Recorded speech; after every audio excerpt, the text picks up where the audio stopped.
아버님, 어찌 친딸을 이 차가운 지옥에 버리셨나이까?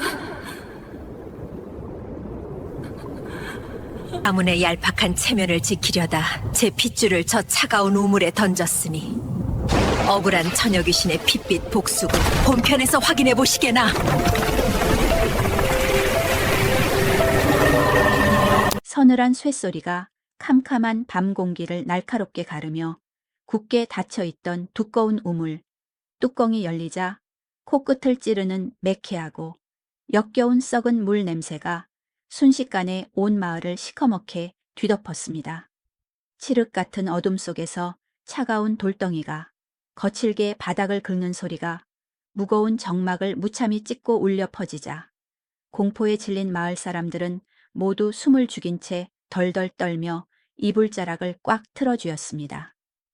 우물 밑바닥에서부터 스멀스멀 기어 올라온 축축하고 서늘한 물 한 개가 낡은 문풍지를 기괴하게 흔들 때마다 등골을 오싹하게 만드는 비릿한 흙 냄새가 방 안 깊숙이 스며들었습니다.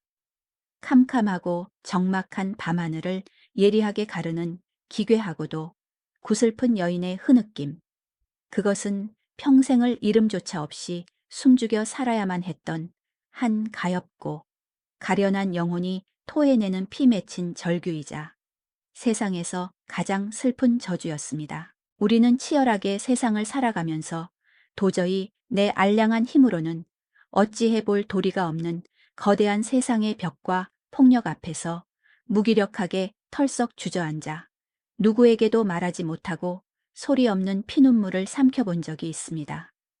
내 잘못이 결코 아님에도 그저 내가 처한 비참한 상황이나 짓밟기 쉬운 약자라는 이유 하나만으로 세상의 모든 억울한 누명을 혼자 뒤집어쓰고 사람들의 차갑고 경멸 어린 시선을 온몸으로 견뎌내야 할 때 뼛속까지 밀려오는 그 지독하고 뼈 시린 고립감 말입니다.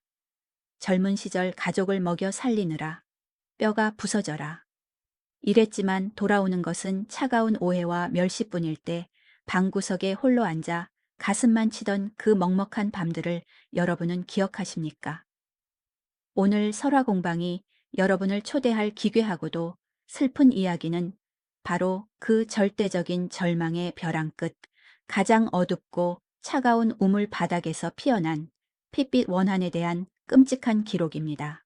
때는 지금으로부터 400년 전 사람의 따뜻한 목숨이나 인륜보다 가부장적인 유교 규범과 가문의 알량한 체면이 사람의 숨통을 더 무겁고 잔인하게 조이던 융통성 없는 조선시대 중기였습니다. 이 거대한 고을에는 무려 3대째 정승을 연이어 배출하며 가문의 허울 좋은 명예를 핏줄의 목숨보다 더 중히 여기는 하늘을 찌를 듯한 권력가 최대감이 살고 있었습니다.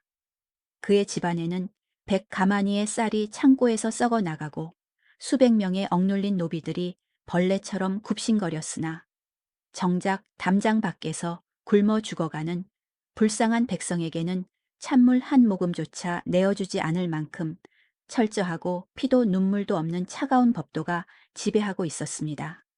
최 대감의 저택은 3,000평이 넘는 넓은 대지 위에 으리으리한 기와 지붕이 끝없이 늘어선 장엄하고 거대한 모습이었으나 그 안은 하인들의 거친 숨소리조차 엄격하게 통제해야 하는 싸늘하고 숨막히는 감옥 같은 규율의 거대한 성체였습니다. 최 대감에게는 눈에 넣어도 아프지 않을 만큼 곱고 단아한 16살 된 외동딸 연희가 있었는데 그녀는 조선의 최고 교수답게 매일 햇빛조차 제대로 들지 않는 깊고 침침한 안방에 갇혀 술을 놓고 사서삼경을 읽으며 바깥 출입을 철저히 통제받는 숨죽인 삶을 살아야만 했습니다.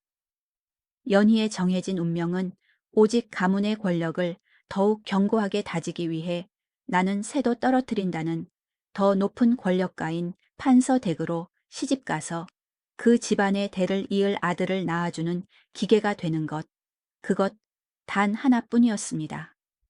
매일 밤 아궁이에서 붉게 타오르는 매캐한 장작 냄새와 서늘한 새벽바람에 구슬프게 울어대는 문풍지 소리를 홀로 들으며 연희는 자신이 언제쯤 이 화려하고 비좁은 감옥에서 벗어나 자유롭게 저 넓은 하늘을 날아볼 수 있을지 가늠조차 할 수 없는 슬프고 고독한 나날을 묵묵히 견디고 있었습니다. 그런데 굳게 닫힌 초의 대감, 대개 높디 높은 담장 너머로 어느 날부터인가 끔찍하고도 기괴한 흉문이 봄철의 지독한 역병처럼 마을 구석구석으로 스멀스멀 퍼져나가기 시작했습니다. 평소 행실이 바르기로 소문난 양반가의 규수인 연희가 밤마다 몰래 높은 담장을 넘어 천한 노비와 살을 섞으며 더러운 밀회를 즐긴다는 도무지 믿을 수 없는 악의적인 소문이었습니다. 이 끔찍하고 치명적인 거짓말을 처음 입 밖으로 꺼낸 진원지는 다름 아닌 연희의 방을 매일같이 쓸고 닦으며 머리를 빗겨주던 가장 가깝고 믿었던 몸종 막순이었습니다. 막순이는 원인 모를 몹쓸 병에 걸려 온몸이 불덩이처럼 끓어오르며 사경을 헤매는 7살 난 아들의 비싼 약값을 구하지 못해 매일 밤 캄캄한 방 안에서 피눈물을 흘리며 가슴을 쥐어뜯고 있었습니다. 아무리 두 손이 발이 되도록 빌고 또 빌어도 이 잔인한 세상은 찢어지게 가난한 어미의 눈물 따위에는 털끝만큼의 자비도 베풀어주지 않았습니다. 그러던 어느 날 초의 대감을 무너뜨리기 위해 혈안이 되어 있던 반대파 정적들이 절망에 빠진 막순이를 은밀히 으슥한 곳으로 불러내어 평생 만져보지도 못할 은동전 100냥이 가득 든 묵직한 주머니를 던져주며 붉은 탐욕의 덫을 놓았던 것입니다. 캄캄하고 얼음장 같은 초가집 골방에서 100냥의 은동전을 하나하나 떨리는 두 손으로 세어보며 막순이는 짐승처럼 오열하며 울부짖었습니다. 아가, 어미를 용서하지 말아라. 내 가엾고 불쌍한 자식을 살리려면 죄 없는 누군가의 귀한 자식은 끔찍하게 죽어나가야만 하는 것이 이 잔혹한 세상의 이치란 말이냐. 막순이는 끓어오르는 죄책감을 억누르며 기꺼이 스스로 악마의 손을 맞잡기로 결심한 것입니다. 내 자식을 살리기 위해 남의 귀한 자식을 끔찍한 지옥의 불구덩이로 뻔뻔하게 밀어 넣어야만 했던 어미의 그 처절하고도 이기적인 선택이 훗날 온 마을을 피비린내 나는 살육의 비극으로 몰고 갈 줄은 그 누구도 짐작조차 하지 못했습니다. 발없는 말은 순식간에 천리를 날아온 고을을 시커멓게 뒤덮었고 마침내 꼿꼿하던 최 대감의 귀에까지 그 끔찍하고 더러운 오명의 화살이 날아와 깊숙이 꽂히고 말았습니다. 자신의 귀를 의심할 만큼 끔찍한 소문을 전해들은 초의 대감의 얼굴은 극도의 분노와 참을 수 없는 수치심으로 시퍼렇게 질려 사색이 되었습니다. 당장이라도 소문의 진상을 낱낱이 파헤치고 억울한 친딸의 결백을 쳐내 당당히 증명해야 마땅한 아버지였지만 그가 처한 살벌한 정치적 상황은 그리 낭만적이지도 간단하지도 않았습니다. 최 대감을 호시탐탐 노리며 벼르고 있던 정적들은 이 치명적인 소문을 완벽한 빌미로 삼아 삼족을 무참히 멸하는 끔찍한 역모죄를 억지로 엮어 초의 대감, 가문 300명의 목숨을 한꺼번에 단두대로 날려버리려 서슬 퍼런 칼을 날카롭게 갈고 있었습니다. 가문의 완벽한 몰락과 수백 명의 무고한 식솔들이 억울하게 형장의 이슬로 비참하게 사라질 절체절명의 거대한 위기 앞에서 아버지 초의 대감은 피를 토하는 심정으로 세상에서 가장 끔찍하고 비정한 결단을 서둘러 내려야만 했습니다. 캄캄하고 뼛속까지 시린 바람이 부는 한밤중 초의 대감은 깊은 잠에 빠져 있던 연희를 칠흑같이 어두운 뒤뜰, 낡은 우물가로 거칠게 끌어냈습니다. 하얀 소복 차림으로 무자비하게 끌려 나온 연희는 사시나무 떨듯 바들바들 떨며 아버지를 올려다보았습니다. 거친 흙바닥에 무릎이 찢어지는 줄도 모르고 연희는 애절하게 피눈물을 쏟으며 아버지의 바짓가랑이를 부여잡았습니다. 아버님, 제가 도대체 무슨 큰 죄를 지었단 말씀이옵니까? 저는 그저 아버님이 시키시는 대로 이 숨막히는 안방에 갇혀 죽은 듯이 살아온 죄밖에 없사옵니다. 억울하옵니다. 제발 저를 살려주시옵소서. 연희의 처절한 울부짖음이 밤하늘을 찢었지만 최 대감은 얼음장처럼 차가운 눈빛으로 딸을 내려다보며 벼락같이 호통을 쳤습니다. 내 인연, 네가 감히 천한 종놈과 몸을 섞고도 살아서 이 거룩한 가문의 문지방을 넘을 줄 알았더냐. 너는 이미 우리 가문의 딸이 아니라 짐승만도 못한 더러운 요물이다. 너 하나 죽어 우리 가문 300명의 목숨을 살리는 것이니 아비를 원망치 말고 기꺼이 지옥으로 가거라. 초의 대감의 두 눈에는 이미 딸에 대한 사랑 따위는 말라붙은 지 오래였고 오직 자신의 권력과 체면을 지키려는 광기 어린 핏물만이 번뜩이고 있었습니다. 그것은 그 어떤 공정한 재판의 기회도 자비도 주어지지 않은 채 일방적으로 집행된 세상에서 가장 잔혹하고 비참한 명예살인이었습니다. 살려달라고, 내가 한 짓이 아니라고 짐승처럼 울부짖는 딸의 입을 하인들이 거칠게 틀어막았습니다. 초의 대감은 눈 하나 깜짝하지 않고 턱짓으로 가신들에게 명하여 저항하는 연희의 가녀린 손과 발을 무자비하게 굵은 동아줄로 칭칭 묶어버렸습니다. 그리고 거대한 돌덩이를 연희의 허리에 매단 채 그 깊고 차가운 우물 속으로 쓰레기를 버리듯 사정없이 밀어 던져버렸습니다. 첨벙하는 기괴하고 둔탁한 파열음이 밤하늘의 무거운 정막을 무참히 찢어발겼습니다. 그 우물은 밧줄을 10번이나 길게 이어야 간신히 바닥에 닿을 만큼 수십 길 깊이로 캄캄하고 얼음장처럼 차가웠습니다. 숨을 쉴 수 없는 캄캄한 어두운 물속으로 곤두박질친 연희는 살기 위해 필사적으로 온몸을 비틀며 발버둥을 쳤지만 돌덩이에 묶인 무거운 몸은 속절없이 바닥에 시커먼 진흙탕으로 깊이 가라앉고 있었습니다. 폐부 깊숙이 썩은 물이 거칠게 밀려 들어오고 숨통이 끊어질 듯 온몸의 뼈가 부서지는 극심한 고통 속에서 연희의 귓게는 세상에서 가장 끔찍한 배신감과 지독한 고독이 서늘한 환청처럼 밀려왔습니다. 자신을 세상에서 가장 사랑하고 든든하게 보호해 주어야 할 아버지가 한낱 가문의 체면이라는 허상의 껍데기를 지키기 위해 죄 없는 자신을 비참한 제물로 바쳤다는 그 끔찍한 사실이 연희의 맑은 영혼을 갈기갈기 찢어 발겼습니다. 오직 가문의 이름만을 지키려 했던 비겁한 아버지의 더러운 탐욕과 진실을 철저히 외면하고 돌을 던진 그 잔인한 세상을 향한 거대한 분노가 결국 연희의 마지막 숨통을 차갑게 끊어놓고 말았습니다. 서양의 귀신들과 달리 외국인들은 잘 모르는 한국 귀신들의 하얀 소복과 풀어헤친 산발머리에는 아주 뼈시리고 서늘한 상징적 의미가 깊게 담겨 있습니다. 죽은 자가 저승으로 갈 때 입는 화려한 수의조차 제대로 입지 못한 채 평상복인 얇고 초라한 소복만을 입고 쫓겨나듯 죽음을 맞이했다는 것은 그가 이승에서 세상에서 가장 억울하고 비참하게 준비되지 않은 최후를 맞이했음을 처절하게 뜻합니다.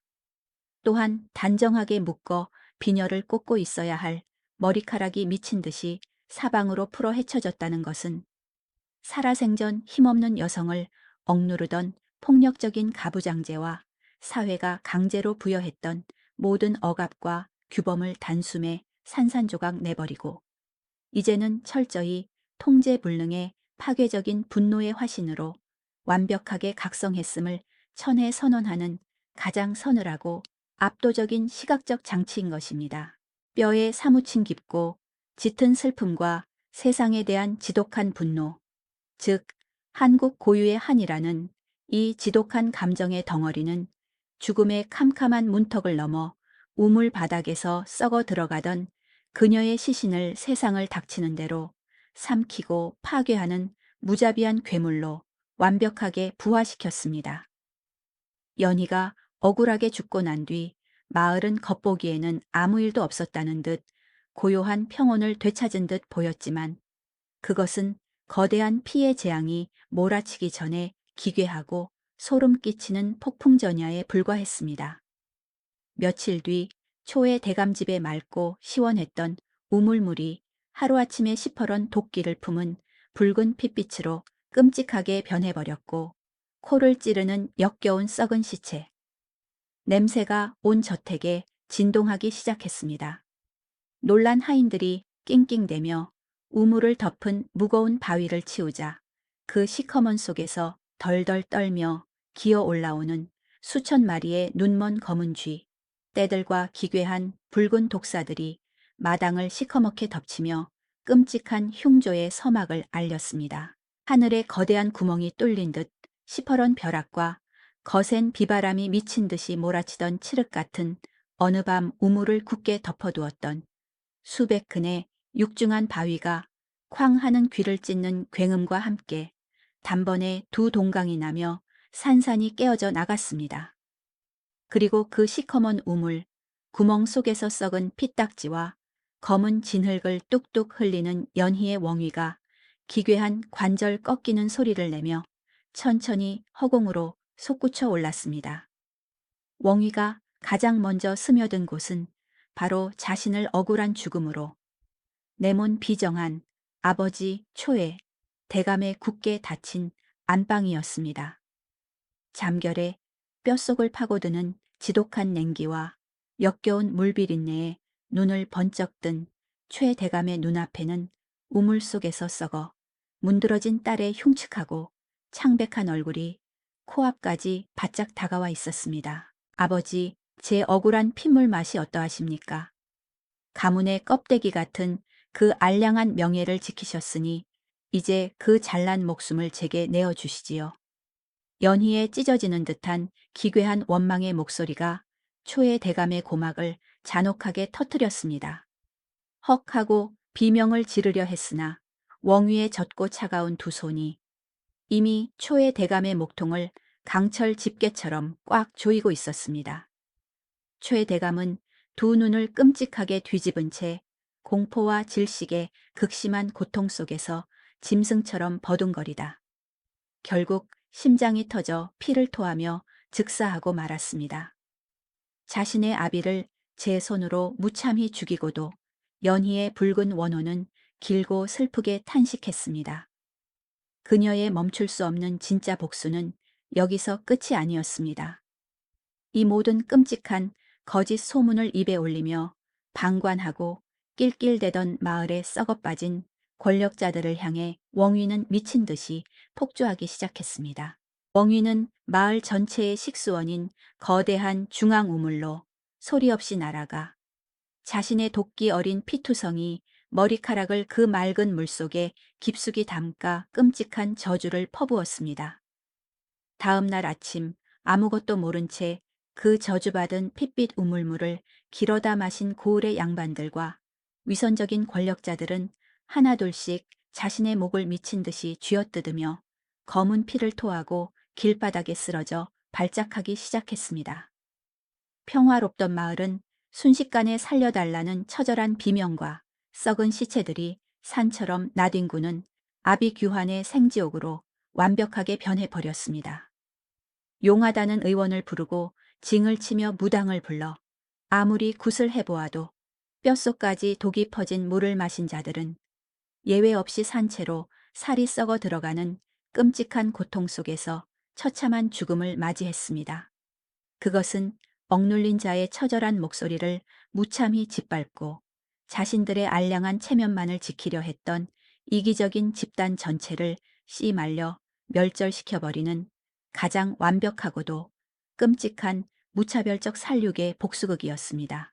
조직의 평화와 안정을 위한다는 얄팍하고 거짓된 명분 아래 힘없고 목소리 내지 못하는 연약한 개인을 억울한 희생양으로 삼아 불편한 진실을 서둘러 덮어버리는 비겁하고 잔인한 폭력들은 수백 년이 지난 오늘날 우리 사회 곳곳에서도 아주 교묘하고 세련된 형태를 띠며 독버섯처럼 피어나고 있습니다. 여러분은 치열하게 경쟁하는 세상을 살아가면서 내 알량한 체면이나 내가 속한 집단의 알량한 이익을 굳건히 지키기 위해 누군가의 간절하고 절박한 해명을 그저 시끄럽고 귀찮다며 매몰차게 외면하거나 무심코 던진 날, 선말 한마디로 그들의 가슴에 영원히 지워지지 않는 깊은 피멍과 상처를 낸 적은 없으십니까? 우리가 타인의 억울한 고통을 비겁하게 외면하고 진실을 무거운 침묵의 바위로 덮어버릴 때 그 억울함은 결코 그곳에서 얌전히 죽어 사라지지 않습니다.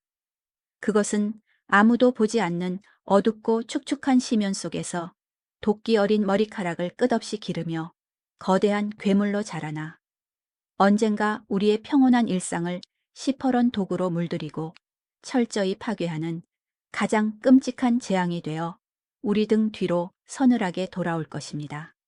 한밤중 나타나는 흰 소복을 입은 처녀 귀신보다 1000배 만배 더 소름 끼치고 무서운 것은 바로 진실의 무거운 무게를 철저히 외면하고 오직 자신의 안위와 껍데기만을 챙기려는 인간의 이기적이고 썩어빠진 위선적인 마음 그 자체입니다. 오늘 밤 이 뼈 시린 핏빛, 저주와 잔혹한 복수의 끔찍한 기록을 모두 숨죽여 들으시며 여러분의 남은 인생에서 가장 목숨 걸고 소중하게 지켜야 할 진짜 가치가 과연 무엇인지 조용히 눈을 감고 다시 한번 가슴 깊이 되새겨 보시길 바랍니다.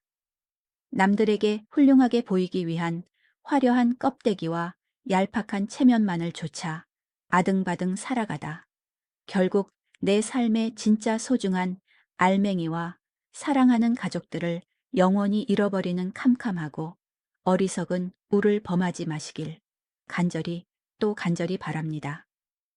오늘 설화공방이 정성껏 들려드린 우물 속 처녀, 귀신의 이 서늘하고도 슬픈 핏빛 서사가 여러분의 지친 가슴에 깊은 철학적 성찰에 묵직한 울림을 주었다면 구독과 좋아요를 꾹 눌러주시고 여러분이 살면서 겪었던 가장 가슴 아픈 억울함이나 세상이 무너져도 끝까지 지키고 싶은 진실에 대한 여러분만의 소중한 이야기를 댓글로 자유롭게 나누어 주세요. 여러분이 정성껏 남겨주시는 진솔한 이야기 하나하나가 설화공방을 더 깊고 풍성한 진실의 바다로 이끌어가는 가장 거대하고 따뜻한 원동력이 됩니다. 설화공방은 다음 시간에도 우리 낡은 예시이야기 속에 교묘하게 숨겨진 서늘하고도 뼈 시린 진실의 조각들을 가득 안고 어김없이 여러분의 캄캄한 밤을 두드리며 찾아오겠습니다. 인생이라는 길고 긴 몽환의 꿈에서 마침내 번쩍 눈을 뜨고 일어났을 때 당신의 주름진 두 손에 초라하게 남은 것이 남에게 보이기 위한 부끄러운 껍데기가 아닌 맑고 투명하게 빛나는 따뜻한 진실이기를 두 손 모아 기원합니다. 늘 건강하시고 평안하고 고요한 밤 되십시오. 안녕히 주무십시오. 지금까지 낡은 석에서 진실을 엮어내는 설화공방이었습니다.